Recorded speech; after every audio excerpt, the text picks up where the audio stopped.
So first of all, welcome everyone. Good afternoon.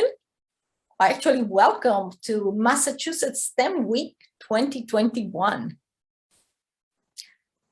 I am Irene Porro, the director of the Krista McAuliffe Center for Integrated Science Learning at Framingham State University.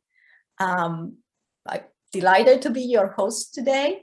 I also want to acknowledge that we have a few other members of the Krista McAuliffe Center here. We have Evan Paducah, Susan Bright, and Lee Friedman, I think, that will help us with the facilitation of this session today. So thank you, all of you, for helping today. So this presentation today, yes, is part of STEM Week, an initiative that the state of Massachusetts has been promoting now for 4 years. But also today's presentation is part of a larger effort contributing to environmental awareness, climate education, and environmental civic engagement that the McAuliffe Center has been promoting. This presentation is also one of many outcomes in a very productive relationship that the McAuliffe Center has engaged with the Smithsonian Affiliations Program over the past several years. So we are really thankful for this, again, extremely productive collaboration. As a matter of fact, of course, today's speaker is Brian Coyle, a program director and researcher with the Smithsonian National Zoo and Conservation Biology Institute. Brian is also the co-director of the Earth Optimism Youth Sustainability Leadership and a contributor to programs that span conservation, sustainability, environmental health, and youth leadership training. So it's pretty clear to me that Brian is the ideal speaker for what we want to do today, to introduce our youth, but all of us really, to how we can turn our passion for the environment into an impactful career. So Brian, I'm really delighted that you're joining us today. And I would say Zoom is all yours. Thank you. I want to just express my appreciation to the McAuliffe Center for inviting me to participate in Mass STEM Week and having the opportunity to speak to you all about our shared future. Part of my work at the Smithsonian involves, as Irene had said, research and conservation of endangered species and habitats. Another part of my work is with the Smithsonian's Earth Optimism program. And so that is the program that partners with affiliated museums, including the McAuliffe Center, and others around the country to mentor and facilitate young people to design and to lead community-based sustainability projects. And through this program, students in 18 cities have made real-world impact on a range of issues, from restoring critical habitat for endangered species in Wyoming to organizing climate action summits in Anchorage, Alaska, and to natural carbon capture solutions and creation of apps to help people recycle better and to reduce their greenhouse gas emissions in Framingham, Massachusetts, and many other examples of successful, creative, innovative programs or replicating proven successes. And so this program not only provides young people with an opportunity to develop their leadership skills and then take action, but it also highlights that young people are ready to do that, and they're actually driving the social change that we need in order to create the change that's necessary in order for us to be sustainable as a society and a planet. And so I don't think I need to explain to anyone in this group that we're facing potential catastrophe of the natural world and also for civilization if we don't mobilize massively, right, to transform the way we live, how we consume, and our value systems. And so these next few decades in particular will be critical to determining if civilization breaks down or if it breaks through to a new era of prosperity and a new kind of environmentally enlightened way of living. So history always teaches us that crisis often is a catalyst for human progress, and I think this is no exception. We often hear about negative tipping points, right, that will lead to some sort of irreversible changes for the climate and for ecosystems, but tipping points can also snowball in a positive way, and that's why I'm hopeful.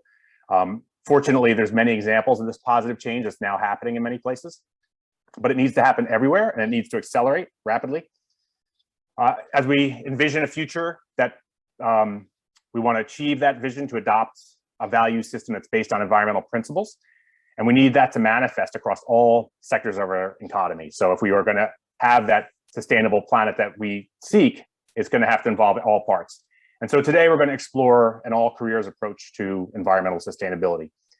And one of my favorite outcomes of the work that we've been doing with young people, the sustainability action programs that we work on with the McAuliffe Center and other partners, is how many of our young leaders have highlighted the fact that through this work, they've been inspired to pursue careers in some sort of green sector, or to take a different track and think about how their work can in the future be beneficial to sustainability.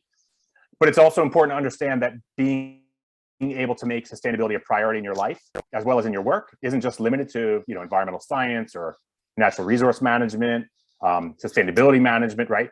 It's something that you can do in just about any job, unless maybe you're a coal miner. And it's vital to our future. Sustainability has to pervade our entire economy. So we're gonna today watch a great video that was produced by a very talented and driven high school student in collaboration with the All Careers Initiative, which was founded by a man named Martin Ogle. He used to work on conservation in the state of Maryland, which is where I live. And then throughout the video, we'll take a few breaks to kind of reflect and react on what we're watching and learning. And at the end, we'll discuss this together and distill the takeaways that can hopefully help us all in our common mission to save the world. So Evan, if you have that video queued up, could you get that started? And then I'll just let you know when we can stop that. Of course, that is coming up.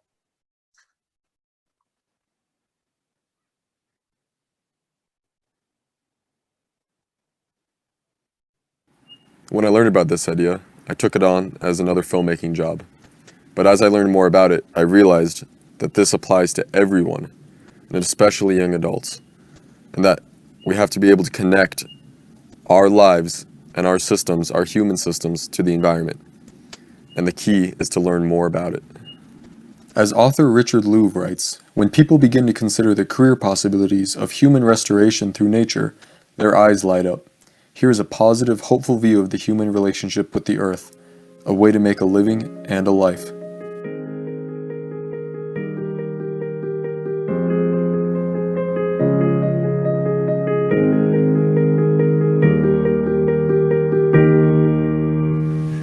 Earth is an amazing planet, and that's because it's the only one we know that's alive, but also because we're a part of that life. We're the only ones in the whole universe that we know of that are alive and living on a living planet. Well, we all care about our individual lives, about how they're going to turn out, and we work towards making them the best we can be. These days, because of environmental trends such as climate change and also topsoil loss and loss of biodiversity, we need to factor that into our calculation about how our lives are going to turn out. We all want to make the world a better place, and I think this is especially true with young people.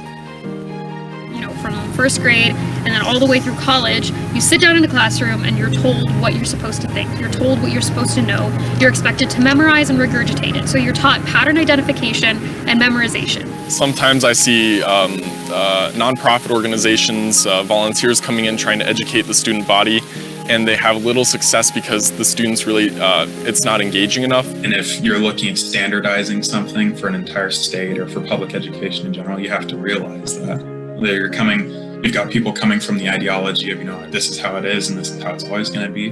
You've also got other people whose parents are very involved in this, and they understand that, my kids might never see snow-capped mountains in their home state or whatever it might be. So my question is, how are we going to create a better world? If we don't want to leave it to chance, what are we going to base it on? To address looming environmental trends, we need to create the so-called green economy, one that's in balance with our living world, not overwhelming it. But when young people start to explore how they might address environmental trends, a strange thing happens.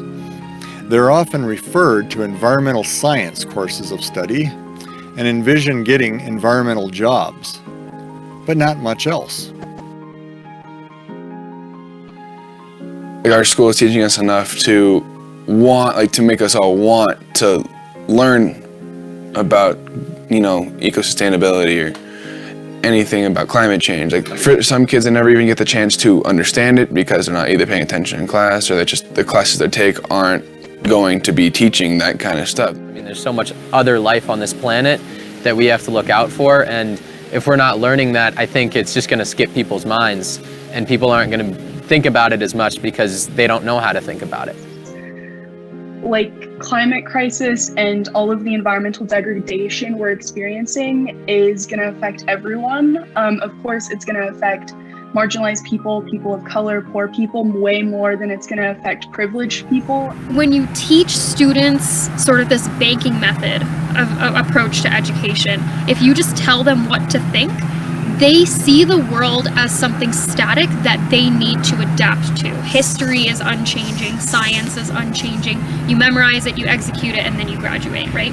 But when you teach students, right, to see the world as a problem that they have the creative ability and the power to solve, they see the world as mutable. In this short video, we make the case that all careers are environmental. That is, all careers affect Earth's living systems in ways that are good and or bad or even regenerative. If we want a green economy that does not compromise or even destroy the health of living systems that support us, everything we do in that economy needs to be informed by basic understandings of how living systems work and how people fit in. But I think it's imperative, to be honest. I think that that education should tie in all these pieces from biology and ecology and geology and geography and and hydrology. I mean, how water moves, is so important, right? So these are things that a lot of people don't have in their kind of repertoire of knowledge. And I think it really does a disservice to all of us to have people removed from that. I think people really need to understand that they are part of a much bigger system and everything that we do is connected. The kids have to be able to touch it. They have to actually get out and see how it relates to their world. And so often science is taught from this 10,000 foot view. Then it just goes right past them. Who cares, right? I'm sure there's so many ways that you can teach environmental principles to an urban kid in Cleveland, so that they would actually care. Well, how important I think that is? I think it's imperative for our survival. They have made this concept of caring for the earth or sustainability, and then you have to go to school to learn that. But I feel like we all have that embedded just because of our connection with nature through our evolution, so I feel like it's really just tapping into that a little bit. I think unfortunately what we're going to school to learn is very divisive, is very disconnecting, and it puts us on top of nature. It makes us masters of nature, and I think that's part of the disconnect, is even just the narrative that we're being exposed to in the educational space. But it starts at the educational system. I don't think households, Ethan, are gonna teach children this. Just as I think there's households that don't teach children basic stuff that they should be teaching them now. There's a chance that the kids are going to get to college and mom and dad or grandma and grandpa or someone who was their guardian didn't teach them anything about a bank account and saving and budgeting, and they have to learn it on their own, or they took a class in college because they were a business major and they learned finance and then it clicked. But when you talk about the basic principles of living, who's going to teach you that as an individual, and in what grade do you start to learn that? So I do think it's really important that we have a basic foundation of living systems. One of the things that we're really seeing is that we can't really pull humanity out of nature and out of the natural cycles. We need to learn how to fit within the cycles of Earth in a balanced, healthy way in order to keep the health of the earth moving forward. And we're in this crisis period right now where I think the mindset for many centuries was that humans were somehow superior to other life forms or had some kind of right to rule the earth. But we're really seeing now that that's not a very healthy way to think or perspective to have. The fun part about sustainability is that it really is an application of common sense. Oftentimes it's about finding the most efficient ways to do things, and other times it's about giving more than you're taking. I mean, that's the whole concept, right? Leave the planet in a better place than when you inherited it. I think that for youth in particular, for students that are coming up through the ranks right now, it's one of my favorite things to do is to engage with kids in 5th grade, 6th grade, 7th grade, on up through high school, where, you know, they are learning about themselves, but they're also learning about how they can apply their own passions to everything they're doing in their life. And if you can carry these environmental principles and really these common sense principles about how you should be as a human being, and you apply them to any job, any work you do all through your life. I've had 9 professions, 9 careers in my life, and I'm only 40 years old. So if you take those 9 careers, but in every single one of them I've been able to apply some kind of personal passion around sustainability. In an analogous way, we need to nurture a widespread understanding of how Earth systems work and how our human systems, our human lives, fit in and are a part of this. As environmental trends become ever more serious, we need to ensure that young people that are about to embark on their careers receive training and perspectives to create a sustainable economy, a better world altogether. Luckily, healthy, sustainable visions of the future are not only possible, there are people all over the world who are working on examples, small to large, that why don't we pause that now? Okay. All right, great. So let's just take a couple minutes here just to kind of reflect on what we watched and learned there. So that was really, you know, a background on just environmental principles and environmental learning and how we have done that traditionally and what needs to happen. Has it been effective? Are there more effective ways to teach? How critical it is, environmental literacy, to our future.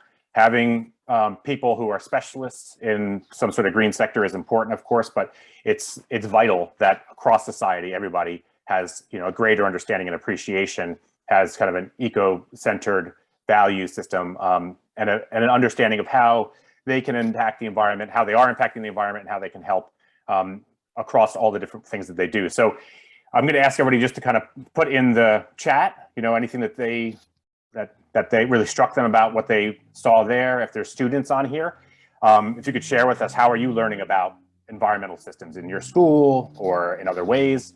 How is your education centered around environmental issues? Do you feel like you're receiving an effective education? And your environmental literacy level, do you feel comfortable with that? Do you think that you should have a stronger understanding? And others, you know, just what you think about that generally. I mean, the way that society is educating us, the way that our society is kind of highlighting the crises that we're experiencing and the solutions that are available. So go ahead and add your thoughts to the chat.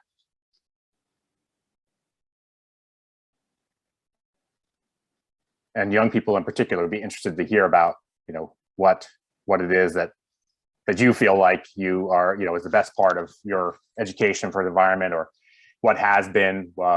Has it been in the classroom? Has it been through experiences that you've had in nature with your family or your friends? Has it been in informal settings with museums, clubs, camps that you've done, and how those, you know, influence the way that you think about the world and how you can make a difference? And maybe, Brian, they could also share if they haven't had that kind of experience, because that's important too, right? Absolutely, yeah. Everything that you know, if you feel like you're missing that, or if there should be more, if you don't think that you're getting enough education, that would be great to know as well, because there's definitely opportunities out there for people to learn more and find out, you know, the answers to the questions that they have, whether that's in school or a club associated with school, or if it's a totally different organization or institution or circumstance. So we see someone who said that growing up next to a swamp, so that's always great. I grew up near a forest as well, and that was such a great experience for me, just to get out there and be curious and explore. Another person wrote that they have a green team to help support the environment, and that they're currently working on reducing the amount of waste. So that's great. They have, you know, school mentors, sponsors helping them to facilitate real action, waste management, which is so important. And then here's another comment that the need to be more purposeful in lesson planning to ensure relevance for all kids. That's absolutely true. So it's good to see that. Some of the speakers in the video had also expressed that, that there's just such a broad diversity of people and backgrounds, experiences, influences. And so really thinking those things through as you're teaching your audience, as you're teaching your students is important in order to be effective. Here's a shout out to Framingham State, a great biology program, and be able to apply theoretical knowledge during field trips, which is fantastic, right? Being able to use your knowledge and actually bring that to the experience and apply that is a great way for a person to retain that knowledge better.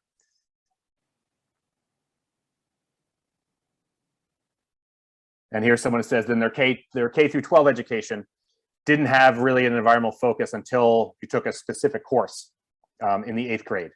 So it's good that there was that specific course, because a lot of places there aren't. Hopefully there will be more going forward in the future. So go ahead and continue to add comments to the chat, and we're going to go ahead and proceed with the video now. So Evan, if you could just start that up again for us, thank you.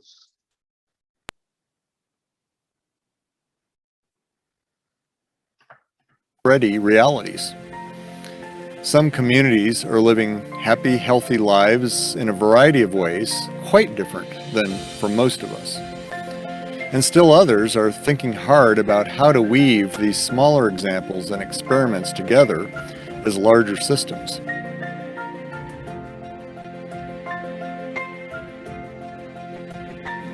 So all these ideas really made me think what's actually being done. And as me and Martin reached out to hear more stories from businesses and people, we realized that so many people are already putting these ideas into practice. So what I do now in the type of web development that I do is I specifically focus on data graphics. So I help scientists or anyone who has large data sets visualize their data. And scientists, environmental scientists or any kind of scientists now can collect so much data that they don't know what to do with it and they don't know how to look at it. And so that's my job, is to create graphics so that they can actually look at their data. I work in apparel and kind of gifts, a small boutique, and we were talking about kind of the understanding of where the things come from and what they're made of, and the processes. And there's brands that are just leading the march right now in terms of sustainability and organics and cleaner water in their processes, and but then there are also, those are the bigger brands with lots of money and lots of backing.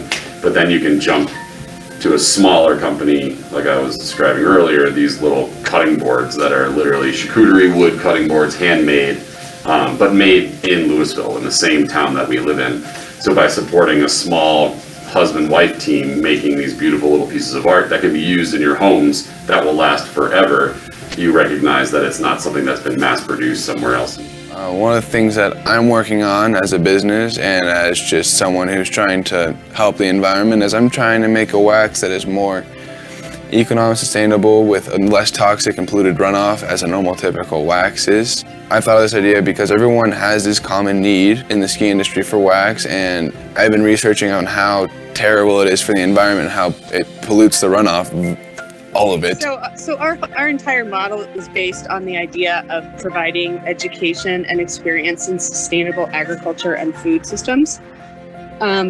So we own some restaurants locally that in 2010 we decided to buy the farm and start growing organic food that we could serve at the restaurants.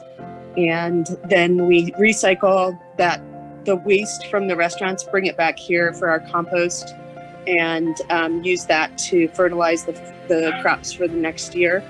So we grow, we have about 3 acres under production of a variety of different vegetables and fruits, and 100% of what we grow here goes to our 5 local restaurants.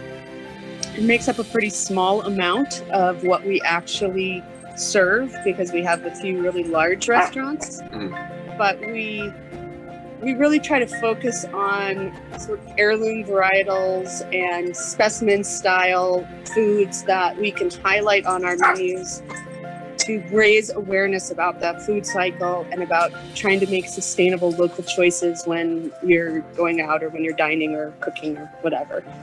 So we call the farm, it's an urban organic farm and education center. And I work as FLOWS coordinator. And FLOWS stands for the Foundations for Leaders Organizing for Water and Sustainability. And it's a program that is housed in the Environmental Center at CU Boulder. And we partner up with Boulder Housing Partners, which is the local housing authority here in the city of Boulder. And what we do is we provide free water and energy upgrades for residents in low-income housing. But what's unique about FLOWS is that we go into people's homes with a different lens. So instead of coming in and highlighting the stuff that people are not doing, what we're doing is focusing on the leadership and the practices that people already have, and then building upon those practices, right? So when you go to open the business, we had to plot out what we were going to buy, the equipment that we were going to buy, plot out the colors, plot out what ice cream recipes we wanted to introduce to the local neighborhood. In that process, we had a budget for cups and spoons and napkins. And going down that road, one of the most important things to me from day one was that we were going to be a company that had a very small trash footprint.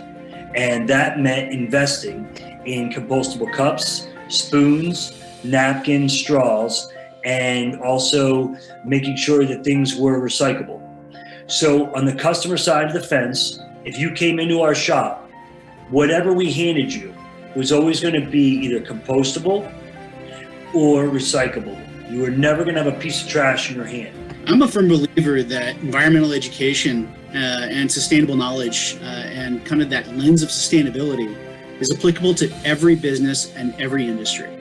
It is especially applicable in the financial industry because you do have this real potential to drive market change. And it's not just, as I've talked about, with projects, it's also with investments. It's also with making sure that the members that you have, if you look at your thousands and thousands of members, if not more, they have the opportunity to engage with you on creating more sustainable infrastructure in their own life, as well as in community engagement and the social sustainability side. And what we have installed here is an off-grid power system that is really accessible to anybody to build. But we have implemented some unique features to it. We're starting with a solar panel that's already been used for 5 years. And one of the ideas behind that, in coming years, many used solar panels that otherwise function will hit the market. Where to put them to use? It's going to be powering the shack for decades. We also have a battery that's based off of recycled lithium-ion cells.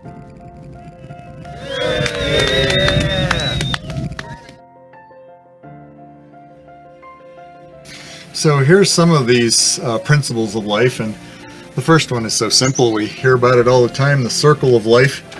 And this is one that people are already used to looking for, even in lower grades where we look at the life cycles of animals or the seasons. But we learn more and more about it as we spend time outside. This one here is about how the sun's energy drives the cycles of life, largely through photosynthesis. And so it's another basic concept which is pretty familiar to people. But as we look out and see the primacy of photosynthesis in our midst, we start to think about how the whole system is built on the sun's energy. And then we have heat coming off at energy transformations. And this becomes useful as we consider where we trap heat during the winter to keep ourselves warm and keep heat out of our houses during the summer. Then here's one that is definitely a principle of life. Membranes, especially important nowadays during this COVID era, but at the cell level, but also at the level of an organism with our skin, and then even between ecosystems and our Earth's atmosphere, membranes are really what allows life to continue in a healthy way. So all these things we learn about much more when we're outside. So our next step in the process. Okay, we can pause it here for a second. Thank you, Evan. And so again, this last section that we just watched, they were talking about, how these environmental principles are used in different careers and, broadly. So one thing that they're trying to get across is that you can make an impact. You can have a serious impact, not only in the work that you're doing and the products that you're creating, the services that you're providing, but also in how you're influencing society just by your behavior and your choice to be more sustainable and to be very deliberate about that. And so that communicates that to other people, your customers, your clients, whomever, your friends in your community, how important that is. And so then other people start adopting those principles. So it's really, kind of a holistic approach and perspective about living, and that work is part of that too, that, respecting the environment and protecting the environment has to be comprehensive. So go ahead and please add some more comments to the chat. After the video is over, we'll watch another about 5-10 minutes. And then when that's over, we'll have discussion. But for now, any reflections that you have about what we just watched, and what you think about some of the comments that people had made. We saw, a number of different careers that they highlighted there. And there's many ways that you may also have seen in your own community that you want to share, things that you've witnessed, people that you know in different careers, maybe ones that aren't necessarily thought of as that kind of small slice of environmental careers, green sector, that have made an impression on you about how people get involved. I know in my town, for example, there's the local theater, and the person who runs that theater, she uses all reusable materials. So all of the stuff that she does with her sets, what she puts out for her clients and everything is all, as much as possible, reusable materials. In the restaurants and coffee shops around here, they've been doing a great job, not only in their own business, but also working with each other, kind of creating a network. So then there's this now culture that's been established across the city where people are starting to see that in each of these different places where they go to enjoy time with their friends or to get a coffee or to have food, they're all using these sustainable practices, and then they're all kind of sharing that with their customers, and their customers are talking about it back and forth across these restaurants. So that really creates, a new culture, a new conversation that's going on across the city. And those are the kind of things that happen when you have this all careers, all sector focus on the environment. So go ahead and just add any, comments or any reflections that you have, or any thoughts or insights that you've had from your own community. And why don't we go ahead and continue that video? We'll watch to the end. Thanks, Evan.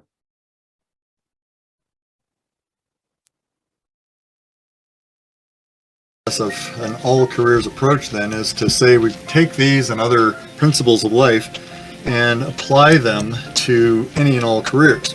And this is a binder that we've started up making, and it highlights a number of businesses, from carpet manufacturing to bread baking to the energy sector and transportation sector, and then others, and saying that these are all environmental careers. And the way we make them environmental, i.e. green, is to understand how life works and how we fit in. I mean, these are really some cool examples, and I know that my boss is trying to actually implement some different processes into where I work at a chocolate shop to be more sustainable, more green, and part of a green economy with like biodegradable cups and different packaging, as well as the factory for our stores now has solar panels and is 100% solar run. Interesante porque nos enseña cómo podemos ser más verdes, y esto puede ser parte de nuestra sociedad y comunidad, no solamente en las ciencias, pero por ejemplo aquí tiene una compañía Moxie Bread, y cómo pueden tener todo más sostenible en todas partes de la comunidad, no solamente en las ciencias, y siempre mantener la ecología en nuestra mente cuando estamos haciendo diferente. In 2015, noted sustainability advocate David Orr delivered a speech at Claremont McKenna College in California, and it was entitled Hot Careers in a Warming World. He does believe that renewable energy is an indispensable career in a green economy, but advocated that all career paths should be part of addressing climate change. I never think it's really taught on how things can be changed. I think it's heavily taught on what's happening now with global warming, but I don't think it's ever taught about what we can do to change it, and all the different things we need to know to really make that switch into an environmentally sustainable economy and society. I love like construction, and in the future I want to be an engineer. But during this, like there was a lesson where we had to build like a little shed, and in this shed we had two options: either make it the easy way, you know, use like listen to instructions and like actually make the shed like he told us to, or you can go your own way and actually maybe use like saving material, recycling, like things that actually help the environment.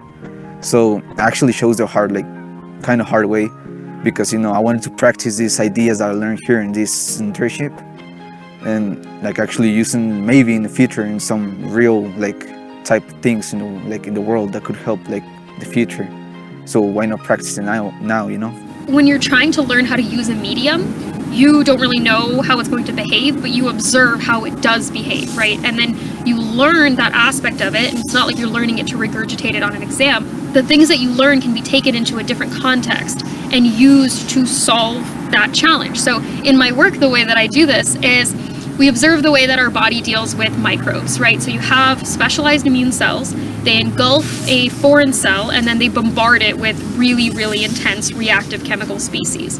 So what I do is I found a way to convert light energy into those same reactive chemical species. So we can just deliver them to the bacteria, and the way that we deliver it makes sure that it doesn't harm any of your host cells, any of your body cells.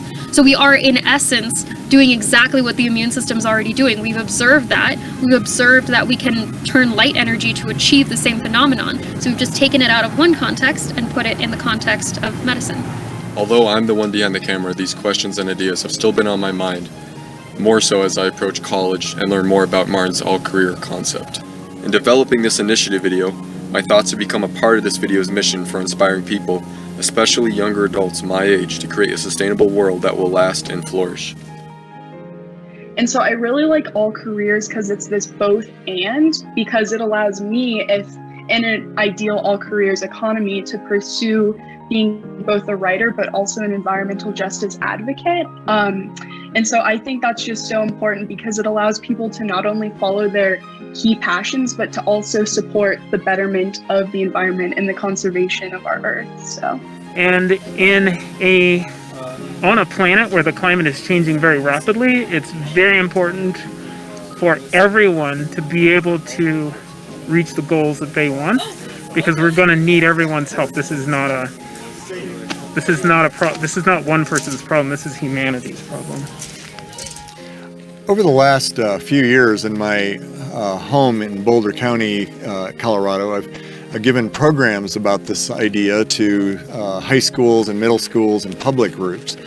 And that's where this initiative was for a while. But recently there's been a number of organizations and people that have taken a strong interest in this. For instance, the Cottonwood Institute, which is based in Denver but works with middle school and high school students in Boulder County, really is already doing this in many ways and is adapting verbiage to reflect this very all careers approach. Our capstone program is called Community Adventure Project, or CAP. So we have CAP classes that are available for middle school or high school students, and essentially they learn about different environmental topics. They get to experience different types of field days, say snowshoeing or hiking, and some of them are able to go on overnight camping trips, because we think it's really important for students to build a relationship with the environment, with the experiences that they might have in different places, with their fellow students, with their CAP instructors as well. And I think that experience then can kind of translate, into any career that they go into, because they'll remember that experience from middle school or high school and say, oh yeah, I did learn about that, and whether that career is directly related to nature or the environment, doesn't matter. I mean, whether you're a lawyer, an engineer, a doctor, whatever, a restaurant owner, business owner, you can incorporate environmental sustainability into anything you do. So right now we're developing and presenting presentations and workshops for students, parents, counselors, etc., just like we always have. but we're developing this video to get the idea far and wide. In addition, we're interested in developing more resources such as mentor programs, other videos, curriculum, career fairs, and other public gatherings to promote this all-careers approach to education. Well, we do live on and as a part of a living planet. And if we want to live good, healthy, happy lives that are consistent with our human nature and well into the future, we need to learn how to live with the life of this planet. The all careers approach is a great way to get us started thinking about that and to learn the skills and stories and ideas that we need to accomplish that. If we do it now and start it off and make this the way that we approach our lives, then future generations too will be able to live happy, healthy lives on this beautiful planet Earth. We all need to be more environmentally literate. And in preparation for any work we do and any career we go into, we need to be guided by solid understandings of how systems work and how we fit in. This is a big need in our education. But this video is not just a pitch for us to have more environmental education, more environmental science in school. That's important, but what's more needed is to gain experience on how to use this understanding to address problems, to connect what we learn to make the world a better place in whatever we do.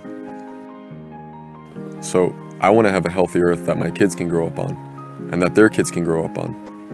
And I think that if we all understand a little bit about the beautiful planet we live on and how we fit into that, we might just be able to have that dream.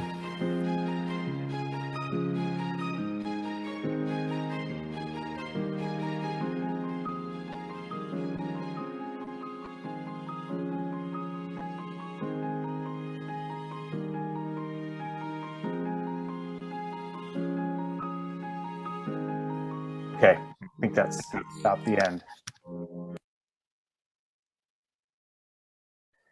Okay, thanks, Evan.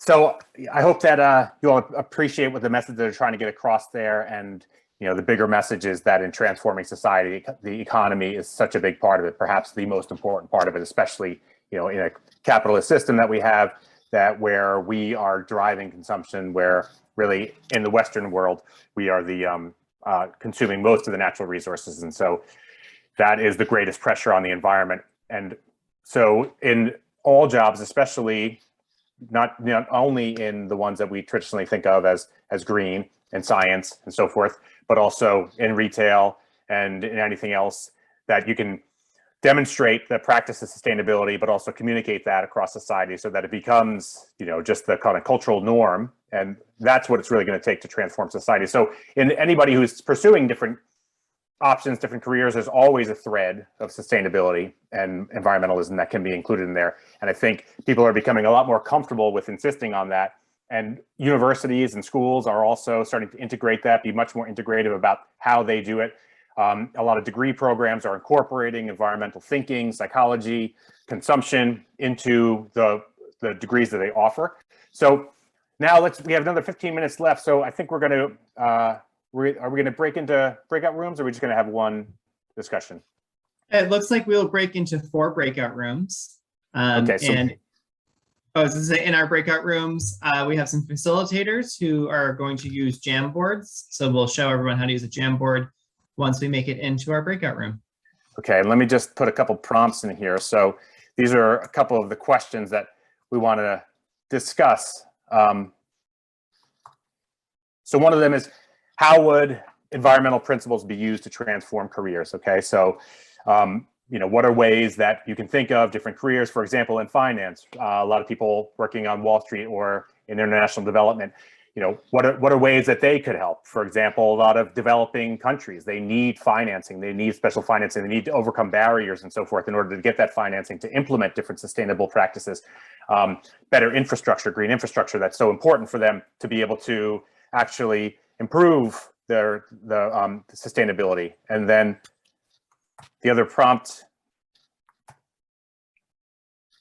here is, what are ideas for engaging young people to pursue both their passion and their career? So it can be both. We want to be able to have, a very rewarding career and a rewarding life. And these things often are part of one life mission. And so you can merge these in the same way. You can be a pioneer in whatever sector you're going into, whatever job, whatever career you're doing. You can be the person who leads that, who offers these new ideas and new ways of doing things. And so, how do we help young people to understand that, to see that, and to get them thinking that way? So why don't we go ahead and break up into the breakout rooms now for about 10 minutes, and then we'll come back and share out a little bit. Yeah, so why don't we just wrap up real quick? If somebody from each of the groups can just give a quick synopsis of some of the key points that they heard, I'll just share from our group. We had some great comments, and one of the things about that people need to realize too is our impact globally, right? So thinking about the way that we impact the world, it's not just limited to your local place. If you live in a city, it's not just that city, but cities draw from global supply chains, and so your impact extends globally. And so it's important to think about that, especially from economies that do have the affluent economies that do have the ability to control their consumption a lot more and reduce impact. And then also Craig brought up that introducing kids to STEM fields from a very early age, and then that thread continuing throughout their education is so important. And also critically encouraging and teaching children about how to be civically engaged, how to do that, why that's important, and you want to foster that sense of belonging, and that they are encouraged to do that. And then also, as Steph had said, just talking about issues wherever you are in your job, in your community, just always talking about it, making it part of the conversation, and then it becomes part of our culture, and that's how it quickly snowballs, right? That's how we get to the tipping point. So anybody else want to? Can I have one more thing, Brian? I'm sorry to take up so much space, but I'm not sure either that kids realize how powerful their voices are. When kids speak, people lean in and they listen, and that's something that we're always trying to do. But I think that we as a school, as school districts and schools, need to help kids realize that they have powerful voices, and we don't always set them up in a position where we could make that happen. Yeah, I agree with you 100%, and we try to do that, like I was saying before, with the programming that we offer to young people. We encourage them to reach out to network, to contact leaders, because people are often super excited to have young people reach out to them, and the young people just need to experience that. Oftentimes they're intimidated, and once they have that positive experience with a leader, civic leader, business leader, whatever, that really gets changes things for them. Then they start realizing that their voice does matter and that people do want to listen. So always encourage that.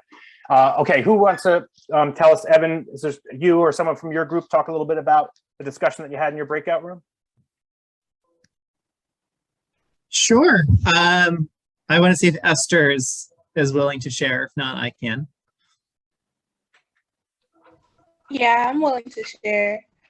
So we talked about educating the consumer about kind of like the material, and like also thinking about like if you're in a business that can create a product, thinking about how long that product or where that product is going to end up after it is used.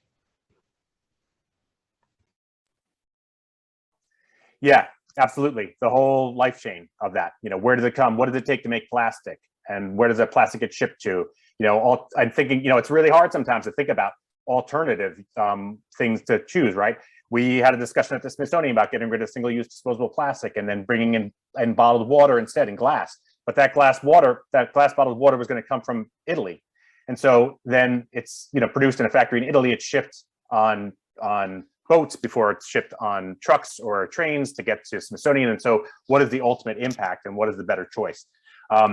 Thinking about that and thinking about these issues of supply chain and life cycle, of product is really important, because it's not as simple often as we would hope it would be. And that can be a real challenge. So there's a real opportunity there for careers too, as well, helping corporations, helping businesses understand, how to reduce their overall impact, their carbon footprint, their environmental footprint, because it's complex and it's often oversimplified. Thanks for sharing that. Irene, is there something you wanted to share from your group, or was there someone from your group who would like to share from your conversation? Sure. I wonder, maybe Chris, would you like to share?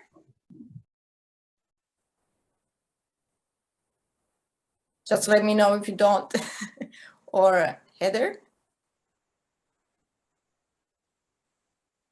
Well, I guess my specific comment was just about changing our attitudes towards education.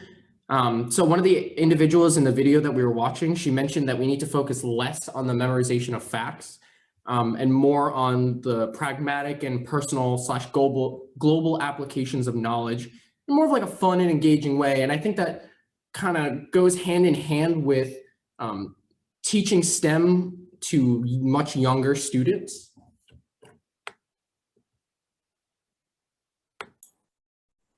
Yeah, thank you, Chris. I also want to say, Brian, in our group, I think we were a very interdisciplinary group, and we really really reflected on how we can use different ways to communicate about the urgency. And I remember Brian really stressed about the urgency of getting these important messages on everybody's mind now. And so we talk about the arts, of course, as a vehicle to do this. But I want to put the plug, because I know there are some FSU students here, and everyone. One of our professors, Professor Singh, who is a physicist, but she's also a writer of science fiction. And she writes science fiction really to communicate the urgency, not just about fighting climate, but really in a perspective of social justice as well. So she just gave a TED Talk about this, and we will share the link to that TED Talk to everyone, because it's a story. She uses storytelling to really talk about this. That's great, and that's a major point of what we do with Earth Optimism too. We use storytelling to get these ideas across. And Chris, I think the point that you made too about making it fun and enjoyable, that's really critical. It helps to embed those environmental principles. It helps people to remember them better, to understand how to use them. Right? We want to teach people how to use their knowledge. So there's no reason to wait. And with this generation, with the urgency that we are facing right now, it's important to get people out there, doing this work, learning kind of on-the-job training essentially for the future. Because unless we're all participating in this on a common mission, it's going to be difficult to get to where we want to be. But if we are all on the same page and we all are working together, then it's really enjoyable and it's really fun. It's great to be working together with like-minded people on something that you're passionate about. And so that is definitely the kind of attitude that we want to spread. And then there's our fourth room, right? Yes. I'm not sure who was leading that one. Okay, Lee, would you like to tell us about it? So I'm wondering if Liz or Matt would want to talk a little bit about what we discussed.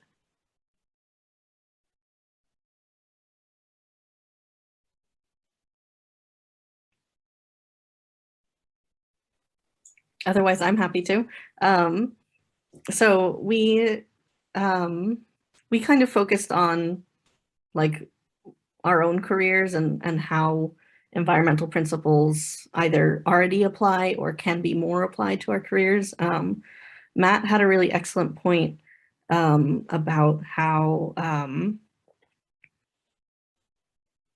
there are compromises in how green we can make certain production processes.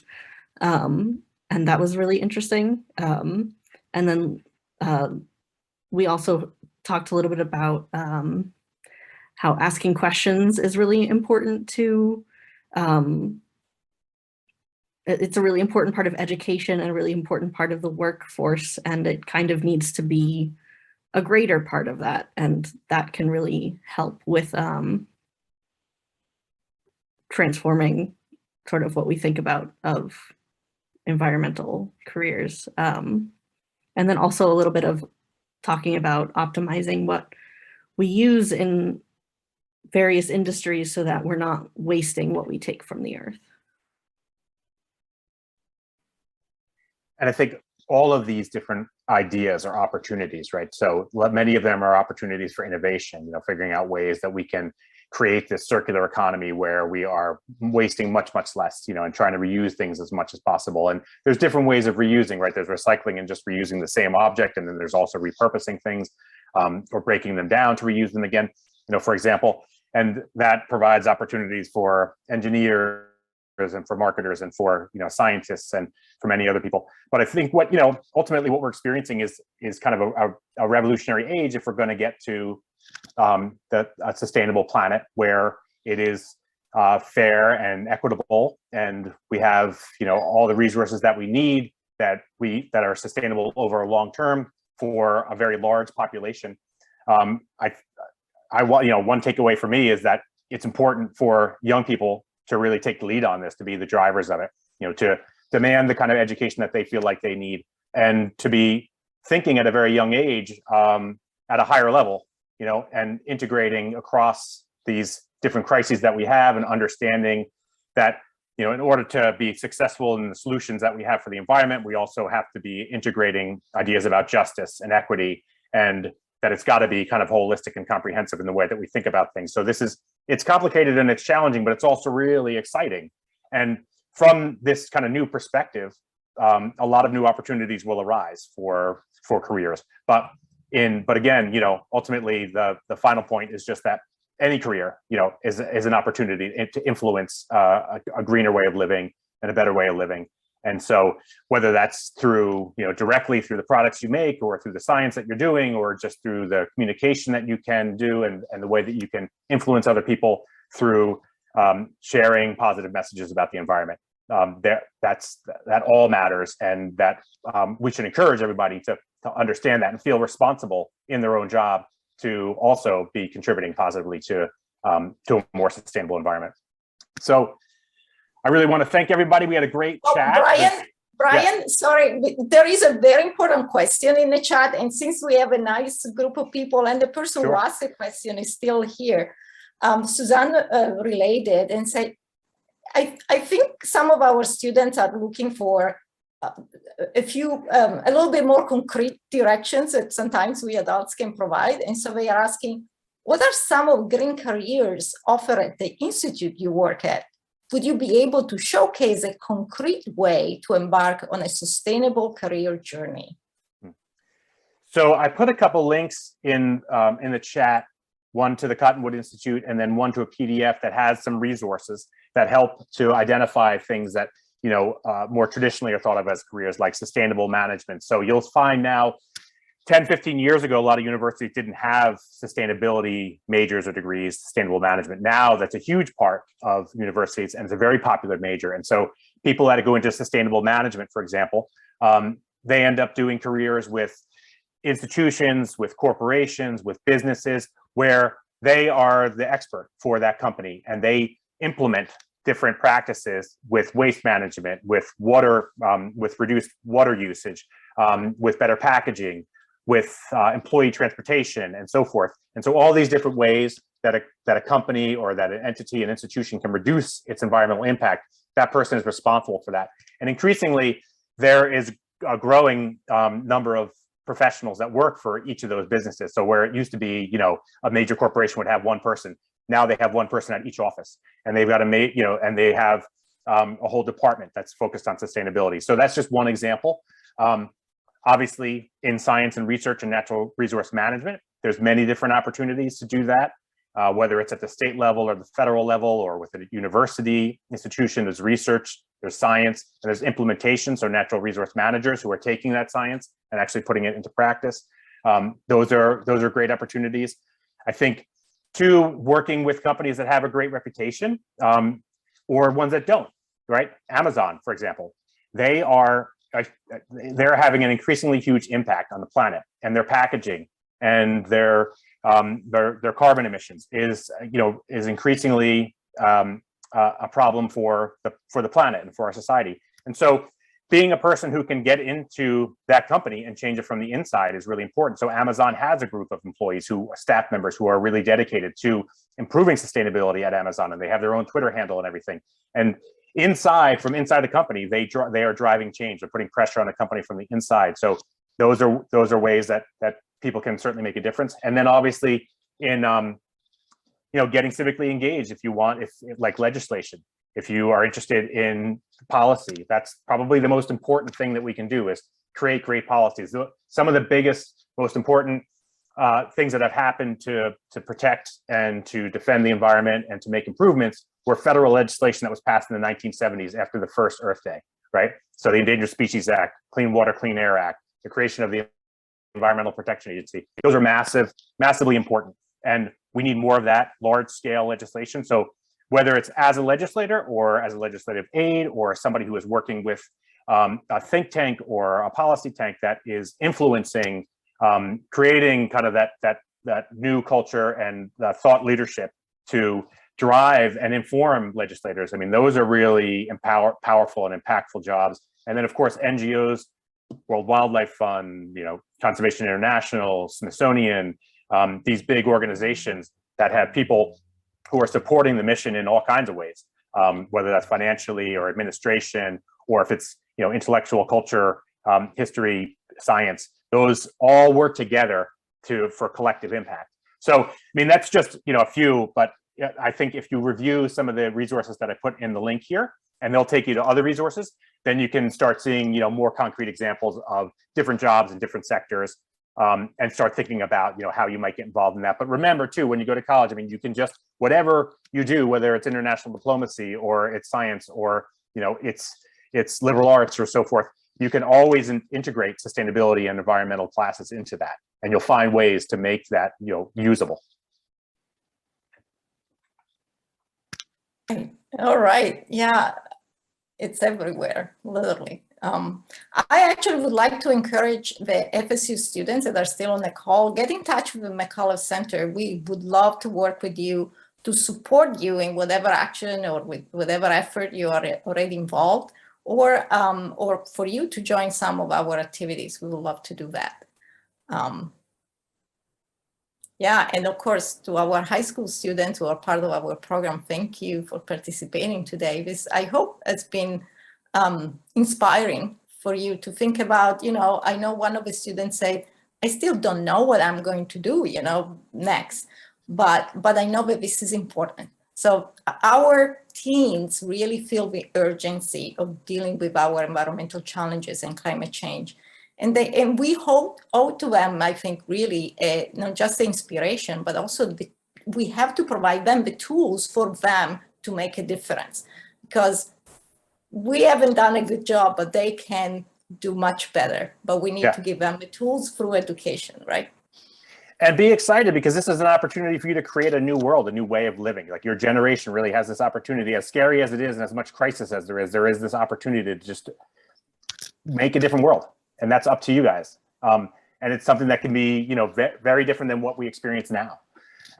So, be excited about that and take advantage of it. Brian, thank you so much. And thank you all for participating today. And I know we'll see Brian and Jennifer again next week for another conversation like this one. Thank you so much to all of you for attending today.